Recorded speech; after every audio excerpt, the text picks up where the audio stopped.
샬롬 삼국지 5권 8번째. 얼굴은 관옥같이 흰데 머리에는 윤건을 쓰고 몸에는 학창의를 걸치고 있었다. 학창의는 학의 깃털로 짠 듯 흰옷 한 가지로 세간을 벗어난 신선의 모습을 연상케 했다. 유비는 공명의 그같이 표표한 모습만 보고서도 그가 바로 자신이 그토록 애타게 기다리고 찾던 사람임을 느낄 수 있었다. 기억 속에 백면 선생은 없던 것으로 지워지고 자신도 모르게 머리가 숙여졌다. 이 비는 한실의 보잘것없는 후손이요 탁군의 한낱 어리석은 촌부이나 선생의 크신 이름은 우레처럼 들어온 지 오래입니다. 지난번에도 2번이나 뵈러 왔으나 한 번도 뵙지 못하고 천한 이름만 글에 적어 남겨두고 갔는데 혹 읽으셨는지요? 유비가 공명 앞에 엎드려 절하며 물었다. 어지간한 공명도 유비가 그렇게 나오자 당황했다. 2번씩이나 어려운 길을 찾아온 얘기를 들은 것만으로도 은근히 부담이 되던 차에 3번째로 다시 찾아왔을 뿐만 아니라 대수롭지 않은 자신의 낮잠을 깨우지 않기 위해 한나절을 더 기다린 그였다. 거기다가 이제는 아직 별로 알려지지도 않은 자신에게 한 무리의 우두머리가 지녀야 할 위험도 생각하지 않고 무릎을 꿇고 있지 않은가. 남양의 한낱 야인으로 살다 보니 게으르고 소홀한 것이 이제는 성정으로 굳은 것 같습니다. 여러 차례 장군께서 누추한 곳을 찾아주셨음에도 스스로 찾아가 뵙지 못하고 이렇게 다시 오시게 하니 실로 부끄러움을 이길 수가 없습니다. 공명 또한 황망히 마주 절을 하며 유비의 말을 받았다. 그러나 유비는 여전히 엎드린 채 오히려 지난 잘못을 빌었다. 지난해에 선생께서 저희 군막을 찾아주셨을 때 이 비는 눈에 있어도 보지 못하는 장님과 다름없었습니다. 금옥 같은 말씀을 주셨으나 선생 같은 분을 알아보지 못하고 이토록 먼 길을 돌아왔으니 이는 모두가 스스로의 어리석음이 불러들인 것이라 더욱 부끄러울 뿐입니다. 이 양이 무슨 재주가 있어 한 번의 스침으로 장군 같은 분께 과분한 대접을 받을 수 있겠습니까? 오히려 쓸데없는 말로 장군의 길을 어지럽게 하였으니 죄스러울 뿐입니다. 공명이 더욱 몸을 낮추며 지난번의 만남이 남긴 어색함을 씻어내려 했다. 어차피 유비와 함께 일하게 될 바에야 개운찮은 감정의 찌꺼기를 지닌 채 시작하고 싶지는 않았다. 유비도 그 점에서는 공명과 마찬가지였다. 그 또한 공명과의 만남을 그날이 처음인 것으로 하고 싶었다. 그리하여 그 같은 마음의 움직임에 따라 지난번의 만남은 두 사람으로부터 지워지고 오늘날 전하는 저 유명한 삼고초려의 전설만 남게 된다. 육구 유비와 공명은 서로 처음 만나는 예를 끝내고 각기 자리를 정해 앉았다. 시중들은 아이가 차를 끓여 내왔다. 전에 장군께서 남기신 글을 보니 장군께서 나라와 백성을 걱정하시는 마음을 넉넉히 알만했습니다. 그러나 이 양은 나이가 어리고 재주가 모자라 장군께서 묻기에 마땅치 않을까 두려울 뿐입니다. 아이가 답안을 물린 뒤에 공명이 천천히 입을 열었다. 유비의 믿고 기댐이 너무 무거워 짐짓겸양해 보는 것이었으나 한편으로는 아직도 유비를 따라 세상에 나가는 것에 한가닥 망설임이 남아있음 또한 사실이었다. 유비가 조금도 흔들림이 없이 대답했다. 사마 덕조 선생이나 서원직의 말이 어찌 모두 거짓일 수 있겠습니까? 바라건대 선생은 이 비가 어리석고 막혀있다 버리지 마시고 가르침을 내려주십시오.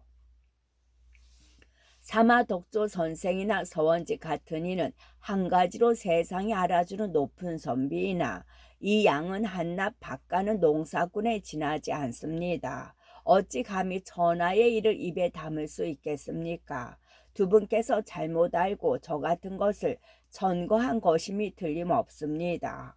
장군께서는 무슨 까닭으로 그 두 분 같은 아름다운 구슬을 버리시고 저같이 쓸모없는 돌덩이를 얻으려 하십니까? 공명이 한번 더 스스로를 낮추며 몸을 빼려 했다. 유비는 더욱 간곡하게 그런 공명에게 매달렸다. 선생께서 무엇라 말씀하시든 비는 선생께서 전하를 경영할 수 있는 큰 재주를 지니고 계셨다고 믿어 의심치 않습니다. 대장부로 그 같은 재주를 가슴에 품고 어찌 습속에 묻혀 헛되이 늙으실 수 있겠습니까? 바라건대 선생께서는 괴로움에 시달리는 천하의 가엾은 백성들을 생각하여서라도 저의 어리석고 둔함을 열어주시고 크신 가르침을 내려주십시오. 그제서야 공명도 더는 물러날 수 없음을 알았다. 참으로 뿌리칠 수 없는 유비의 인품이었다. 이에 공명은 씁쓸히 웃으며 물었다. 그렇다면 장군께서 지금 하고자 하시는 일은 무엇입니까? 장군의 크신 뜻부터 한번 듣고 싶습니다. 드디어 공명이 마음의 문을 여는 걸 보자 유비도 마음속에 품은 뜻을 한번 더 털어놓았다. 지금 한실은 썩고 기울어진 데다 간실은 전명을 도적질하려 하고 있습니다. 이에 유비는 스스로의 힘을 헤아려 보지 아니하고 널리 천하의 대의를 펴보려 하였으나 재주는 얕고 계책은 짧아서 아직껏 무엇 하나 이룬 것이 없습니다. 선생께서 그 같은 저의 어리석음을 열어주시어 닥쳐올 액화를 덜어주신다면 실로 그보다 더한 다행이 없겠습니다. 이미 글로 남긴 적이 있는 말이었으나 유비의 입을 통해서 들으니 더욱 간곡했다. 공명은 그런 유비를 극히 바라보다가 이윽고 뜻모를 한숨과 함께 입을 열었다. 동탁이 나라에 반역한 일에 천하 묻 호걸이 잇대어 일어났습니다. 그 중에서도 조조는 그 세력이 원소에 미치지 못하면서도 마침내 원소를 이겼는데 그것은 다만 하늘이 준 때를 탔을 뿐만 아니라 사람의 꾀에도 의지한 바 큽니다. 이제 조조는 이미 100만의 무리를 이끌고 있는 데다 천자를 끼고 제호를 호령하고 있는 판이라 그와는 창칼로 다투기 어렵게 되었습니다. 또 손권은 강동에 자리 잡고 이미 3대를 이어오는데 그 땅은 지키기 쉽게 험하고 백성들은 명에 잘 따릅니다. 손권에게는 도움을 입을지언정 그를 도모하려고 해서는 아니 됩니다. 그 다음에 이고 형주입니다. 형주는 북으로 한수와 면수가 둘러쳐 남해의 이익을 모조리 차지할 수 있게 되어 있으며 동우도는 5회 땅과 잇대어 있고 서로는 파촉과 나 있으니 실로 한번 군사를 기르고 움직여 볼 만한 땅입니다. 하지만 주인 될 만한 이가 아니면 결코 지킬 수 없는 곳이지요. 그런데 지금 형주는 주인을 잘못 만나 위태로운 지경에 빠져 있습니다.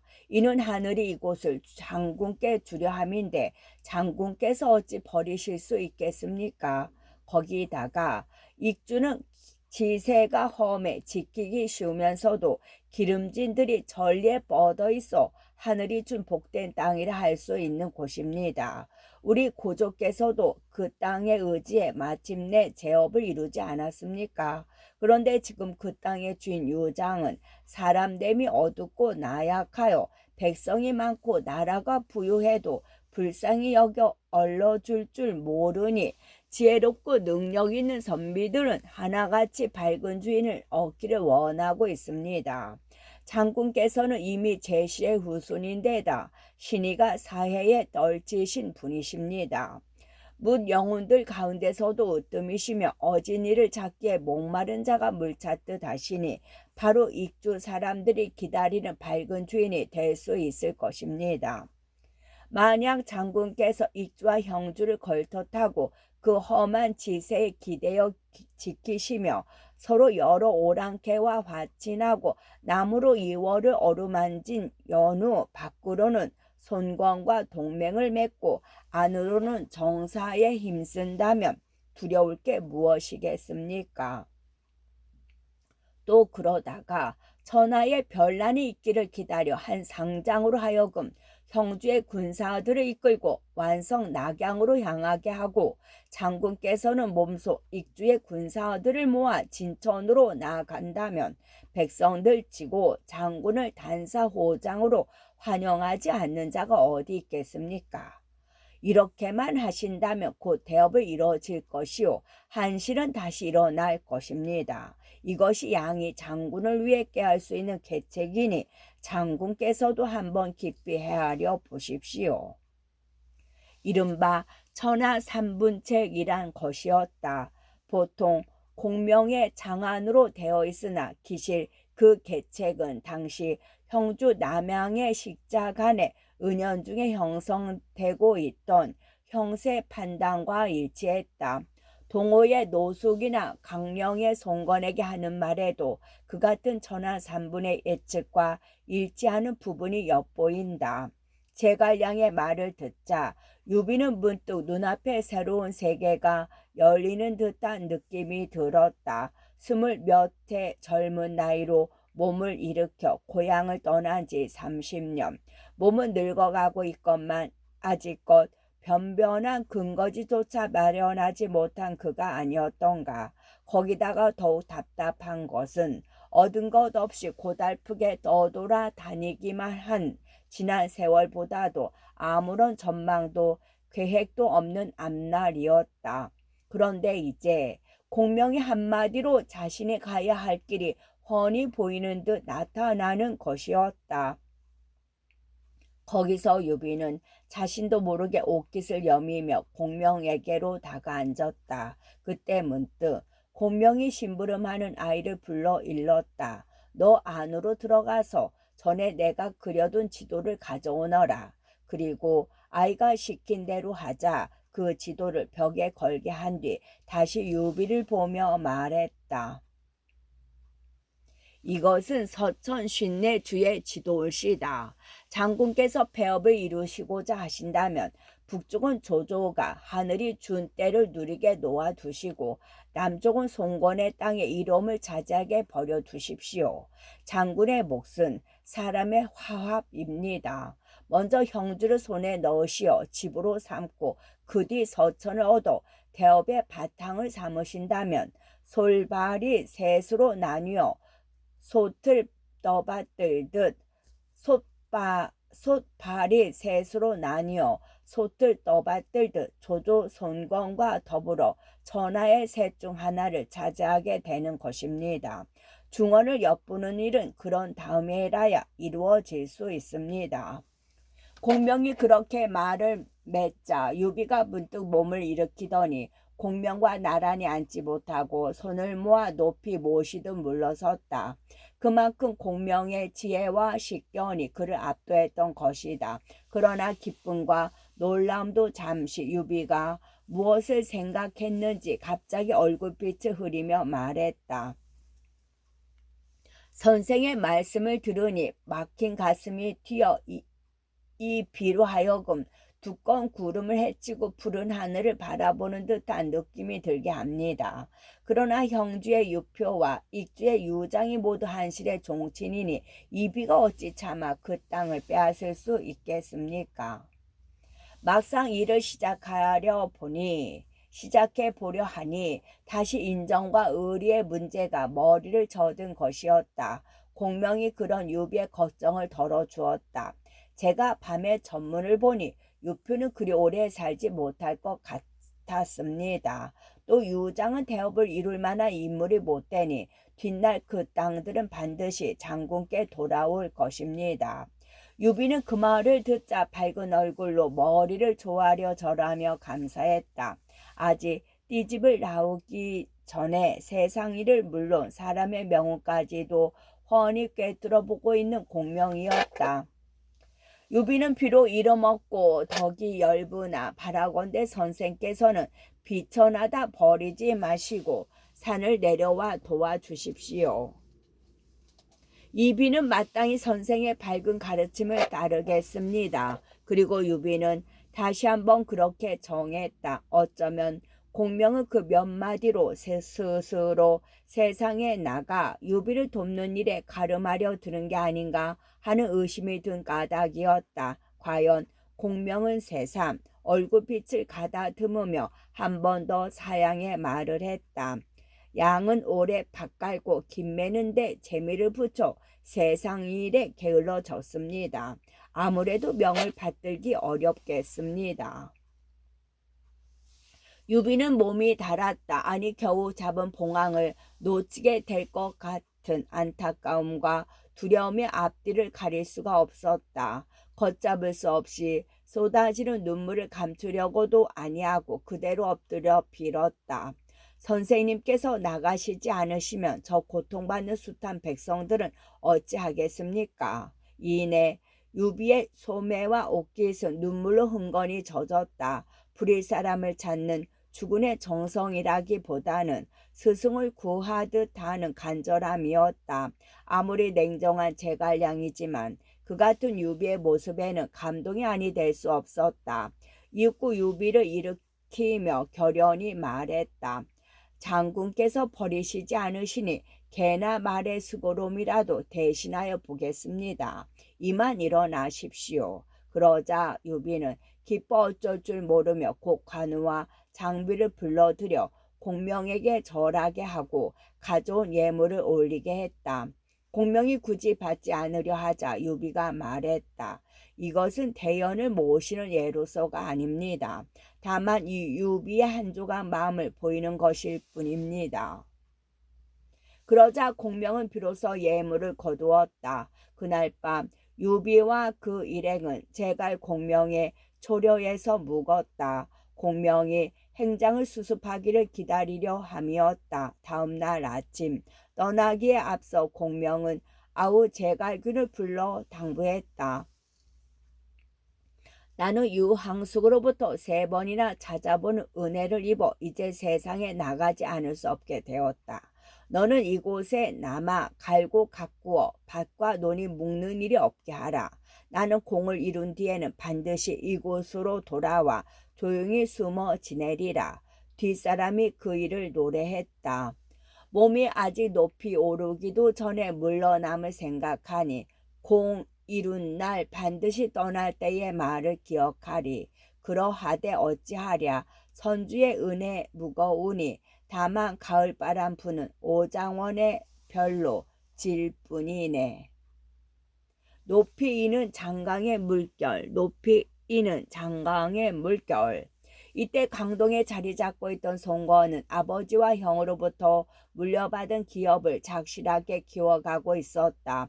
널리 어진 선비를 받아들이는데 오회 땅에 손님을 맞아들이는 큰 집을 지어 고흥과 장갱으로 하여금 사방에서 모여드는 인재를 받아들이게 함과 아울러 숨은 인물들을 서로 추천케 했다.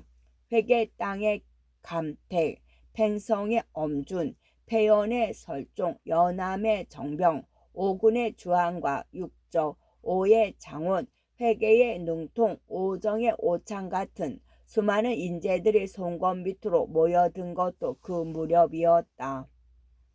송건은 그들을 모두 하나같이 두터운 예로 받아들여 공경했다. 그 밖에 또 송건은 좋은 장수까지 여러 얻게 되었는데 여양 땅에서 온 여몽, 오공의 육손, 낭양의 서성, 동군의 방장, 여강의 정봉 같은 빼어난 무장들이 바로 그들이었다. 그렇게 모인 문무의 인재들이 한 가지로 손권을 도와 힘을 아끼지 않으니 강동의 성세는 드높아졌다. 손견 손책의 시절과는 이제 비교도 안 될 지경이었다.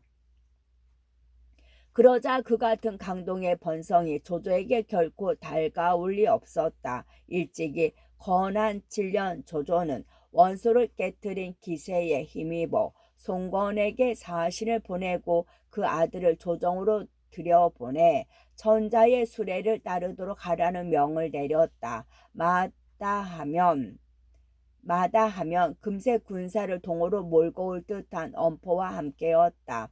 사신을 통해 조조의 명을 전해 들은 송건은 얼른 마음을 정할 수 없었다. 들어주자니 그날로 자신의 아들을 인질이 되어 자신까지 조조에게 매인몸이 될 것이고, 거절하자니 그토록 강성하던 원수를 꺾은 여세를 몰아 조조가 강동으로 쳐들어올 게 두려웠다.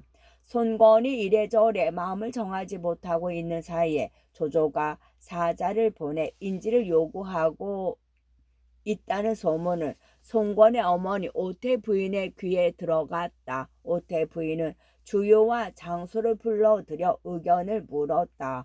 장소가 대답했다. 조조가 우리에게 자식을 조정에 들여보내라고 하는 것은 예로부터 제후들을 견제하는 법도에서 비롯된 것입니다. 만약 주군께서 아드님을 보내지 않는다면 조조가 군사를 일으켜 강동으로 내려올까 두렵습니다. 그렇게 되면 강동은 실로 위태로워진다 아니할 수 없습니다. 문신이라 그런지 장소의 의견은 화친 쪽으로 기울었다. 그러나 무장인 주유는 달랐다. 장소의 말이 끝나기 무섭게 나무라듯 받았다. 우리 주군께서는 부영의 기업을 물려받아 6군의 백성을 거느린 데다 군사는 많고 양식은 넉넉합니다. 무슨 까닭으로 사람을 보내 볼모로 잡히게 한단 말입니까? 한번 인지를 보낸다면 조씨와 화친하지 않을 수 없고, 저쪽에서 명을 내려 부르면 이쪽에서 아니 갈 수 없게 됩니다. 그렇게 되면 이는 바로 다른 사람의 억누름과 불임을 받게 되는 길입니다. 결코 인지를 보내서는 아니 됩니다. 인지를 보내지 말고 천천히 저쪽의 변화를 보다가 따로 좋은 계책을 세워 막는 게 낫습니다. 때에 따라서는 조조와 한바탕 싸움도 마다하지 않겠다는 결연함이 엿보이는 의견이었다. 듣고 있던 오태 부인이 가만히 고개를 끄덕이며 말했다. 공군의 말이 옳다. 결코 인지를 들여보내서는 안 되리라. 그러고는 곧 송건을 불러 자신의 뜻을 전했다. 맹장 손견의 아내요, 강동의 소패왕이라 불리는 손책의 어머니다운 간섭이었다. 이태껏 뜻을 정하지 못하고 있던 송건도 어머니가 그렇게 권하자 흔연히 따랐다.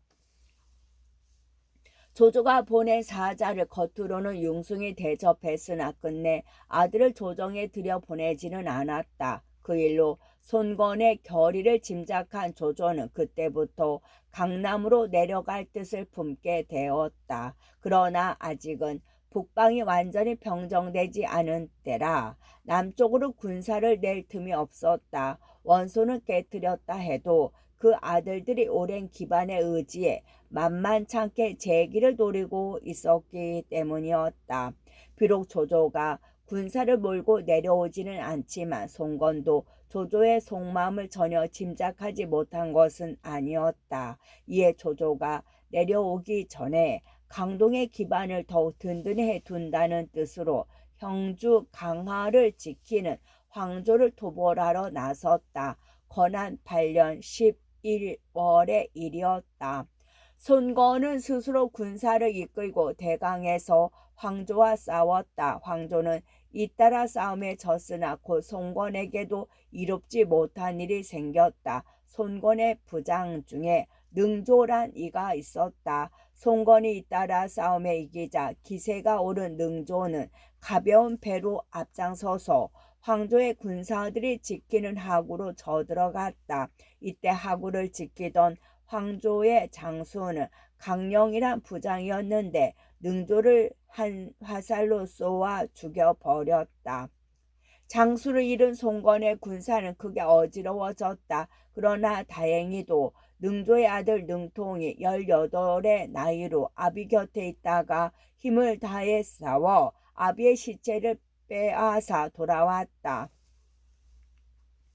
하지만 송건의 군사는 이 일로 예봉이 꺾인 셈이었다. 거기다가 바람의 방향까지 이롭지 못해 송건은 하는 수 없이 군사를 동으로 되돌렸다. 그런데 동호에 돌아와서도 또다시 손건에게 좋지 못한 일이 터졌다. 다름 아닌 아우손익의 일이었다. 손익은 그때 단양의 대수로 나가 있었는데 사람 됨이 모질고 술을 좋아했다. 그러다 보니 자연 술에 취하면 자주 사졸들에게 매질을 해 적잖이 미움을 사고 있었다. 태수 손익이 사조들로부터 미움받고 있는 걸 본 독장 규람과 군승 대원은 슬그머니 딴 마음이 생겼다. 손익을 죽이고 자기들이 단양을 차지하고 싶어진 것이었다. 이에 규람과 대원은 손익 곁에서 일하는 변호까지 끌어들여 손익을 죽일 음모를 꾸몄다. 때마침 고을의 여러 장수와 현령들이 모두 단양으로 모일 일이 있었다. 손익은 크게 잔치를 열고 그들을 대접하려 했다. 태수로서 아랫사람들을 위로한다는 명목으로 질탕이 술이나 즐기려는 속셈이었다. 그와 같은 손익의 사람됨에 비해 그 아내 서씨는 아름답고도 슬기로웠다. 거기다가 또 점을 매우 잘 쳤는데 그날도 남편을 위해 점괘를 빼보니 몹시 불길했다. 이에 서씨는 손익에게 밖에 나가 술자리를 벌이지 않도록 권했다. 그러나 손익은 그 같은 아내의 말을 들은 채도 않고 기어이 나가 술자리를 벌였다. 밤이 오래되어 자리가 파할 무렵이었다. 규람 대원과 한패가 된 변홍이 미리 칼을 품고 문 밖으로 나가 숨어 있다가 술에 취해 비틀거리며 나오는 손익을 한 칼에 베어 죽여버렸다. 그러자 규람과 대원은 변홍과 남몰래 했던 약조를 저버리고 변홍을 묶은 뒤 다음날 태수를 죽인 죄를 물어 저작거리에서 목을 베어 버렸다. 칼을 빌려 사람을 죽인다더니 실로 교활하면서도 비열한 위인들이었다. 뿐만 아니라 규람과 대원은 거기서 한술 더 떠 손익의 재산과 시첩까지 모두 차지했다. 변홍 혼자 손익을 죽였다고 믿는 사람들조차도 도무지 이해가 안 된 두 사람의 행동이었다. 그 중에서도 규람은 손익의 아내 서씨의 아름다움이 담나 한층 뻔뻔스러운 수작을 벌였다. 나는 그대 남편의 원수를 갚아주었으니 그대는 마땅히 나를 따라야 한다. 내 말을 듣지 않으면 죽음이 있을 뿐이다. 집안에 들어앉아 있어 직접 보지는 못했으나 일이 돌아가는 것으로 대막을 대강 어림잡고 있던 서씨는 그 말에 기가 막혔다. 도적이 남편을 흉계로 죽여놓고 이제는 자기까지 욕보이려 들고 있지 아니한가. 그러나 슬기로운 그녀는 낯색이 변해 규람을 꾸짖는 대신 은근한 목소리로 속살거렸다. 지아비를 잃은 지 오래되지 않아 급히 장군을 따를 수가 없습니다. 상망이 되기를 기다려 제사를 올리고 상복을 벗은 뒤에 장군을 가까이 모셔도 늦지 않을 것이니 그때까지만 기다려 주십시오. 규람이 생각해보니 그럴싸한 말이었다. 거기다가 서씨의 아름다움에 이미 반이나 얼이 빠져 있던 그라 두 말 안고 서씨의 말을 따랐다. 한편 거짓말로 급한 자리를 면한 서씨는 가만히 사람을 보내 죽은 남편의 신복인 손고와 부영 두 사람을 불렀다. 두 사람이 영문도 모르고 불러오자 서씨는 울면서 그들에게 말했다. 돌아가신 남편께서 살아 계실 때 항상 두 분께서 충성스럽고 의롭다고 말씀하시곤 했습니다. 이제 규람과 대원 두 도적이 우리 남편을 모살하고 그 죄를 변홍에 덮어 씌운 뒤 우리 집의 재산과 노복을 모두 나누어 가지려 하고 있습니다. 게다가 어디 그뿐이겠습니까? 그러면서 손고와 부영을 바라보는 서씨의 눈길에는 푸른 불길이 이는 듯했다. 대간 짐작은 했으나 증거가 없어 이리 돼가는 꼴만 살피고 있던 손고와 부영도 그 말을 듣자 긴장한 얼굴로 서씨를 쳐다보았다. 서씨는 그런 둘에게 매달리듯 얘기를 계속했다. 규람 그놈은 또 이 몸까지 차지하려고 덤벼들었습니다. 첩은 거짓으로 허락하는 체하며 그놈을 안심시켜 놓았습니다만 첩이 욕을 면하고 선부의 원수를 갚느니 못 갚느냐는 오직 두 분의 손에 달렸습니다.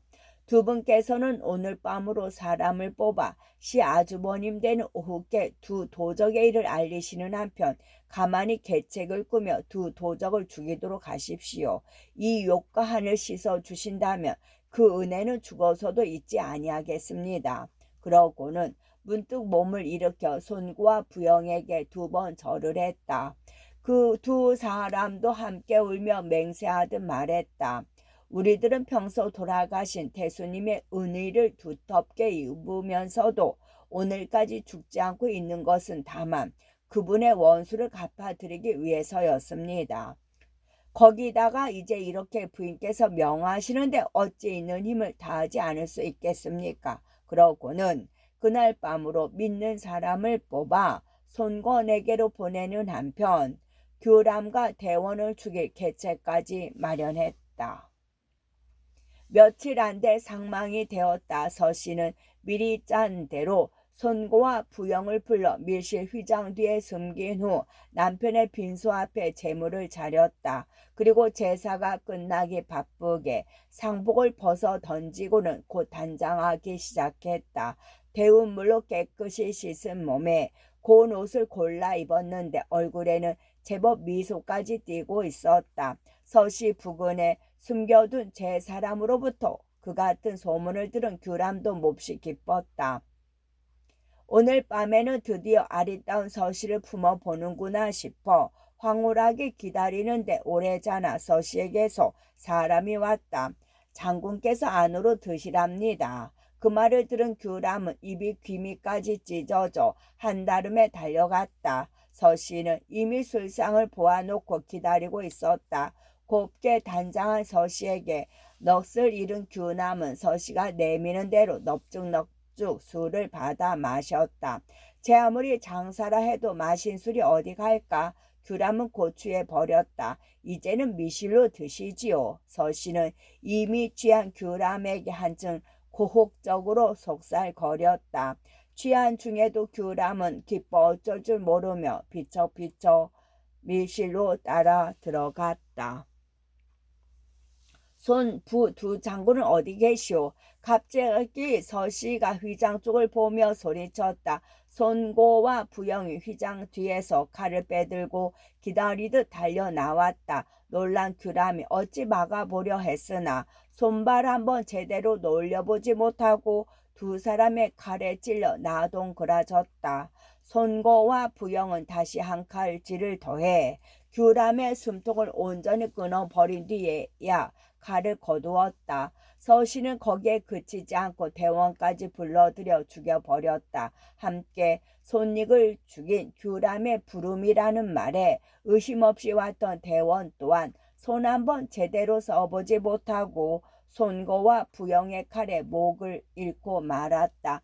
뿐만 아니라 서씨는 규람과 대원의 가솔들이며 그들을 따르던 졸개들까지 모조리 죽인 뒤에야 다시 상복을 입고 죽은 남편의 영전에 제사 지냈다.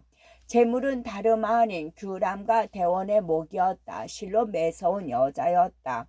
규람과 대원이 손익을 죽였다는 소식을 듣고 손권이 스스로 군사를 이끌고 단양에 이르렀을 때는 이미 모든 일이 끝난 뒤였다. 손권은 손고와 부영의 공을 높이 여겨 아문장으로 삼은 뒤 단양을 지키게 하고 자신은 서씨와 아우의 가솔들을 거두어 강동으로 돌아갔다. 손익이 죽은 일 뒤로 강동은 한동안 조용했다. 손권은 그동안 각처의 산적들을 뿌리 뽑아 백성들의 괴로움을 덜어주는 한편 대강에 있는 전선 7천여 척을 모두 모아 수군으로 삼았다. 그리고 주유를 대도독으로 세워 강동의 수륙 군마를 모두 거느리게 했다. 그럭저럭 세월이가 어느새 거나 12년이 되었다. 그해 12월이 되자 전부터 시름시름하던 오태 부인의 병세가 갑자기 위독해졌다. 손견의 정실이요 손책과 손권 형제의 지어머니인 만큼 연유 안왕과는 달라 오태 부인은 자신이 다시 일어나기 어려움을 깨닫자 주유와 장수를 불러놓고 말했다. 나는 원래 오나라 땅 사람으로 어려서 부모를 잃고 아우 오경과 더불어 월나라 땅으로 옮겨 살았다. 뒤에 손씨에게 시집와 내 아들을 두었는데 마지가 바로 책이고 둘째는 권이다. 책을 낳을 때는 달을 가슴에 품는 꿈을 꾸었고 권을 낳을 때는 해를 품었는 바 점치는 이가 말하기를 달과 해를 품는 꿈을 꾸면 반드시 그 자식이 귀하게 되리라 했다. 그런데 불행히도 책은 일찍 죽고 이제 강동의 기업은 권에게 맡겨졌다. 바라건대 그대들은 마음을 합쳐 권을 돕도록 하라. 나는 죽어서도 그대들의 은공을 길이 잊지 않으리라. 그런 다음 다시 손권을 불러 당부했다. 너는 자포 장수와 공군 주유를 스승 섬기는 예로 하되 결코 소홀히 하거나 게을리해서는 아니 된다. 또 내 동생은 나와 함께 네 아버지에게로 시집왔으니 너에게는 바로 어머니가 된다. 내가 죽는 뒤에는 내 동생을 그 어미 섬기듯 하라. 그리고 그 소생이 네 어린 누이 또한 은혜로 기르고 뒷날 나이가 차거든 좋은 사익감을 골라 짝지어 주도록 하라. 오태 부인은 그렇게 일일이 죽은 뒤에 이 일을 당부한 뒤 곧숨을 거두었다. 이에 손권은 슬피 울고 정성을 다해 어머니의 장례를 치렀다. 그럭저럭 겨울이 가고 이듬해 봄이 왔다. 어느 정도 아내 일을 수습한 손권은 다시 사람들을 모아놓고 황조를 칠 일을 의논했다. 연희 때처럼 매사에 온건한 장소가 나서서 말렸다. 아직 상을 다 치르기도 전에 군사를 움직여서는 아니 됩니다. 주나라 무왕의 옛일이라도 떠올린 것이리라. 주유가 당치 않다는 듯 목소리를 높였다. 원수를 갚고 한을 씻는데 달리 무슨 때가 있단 말입니까? 끝.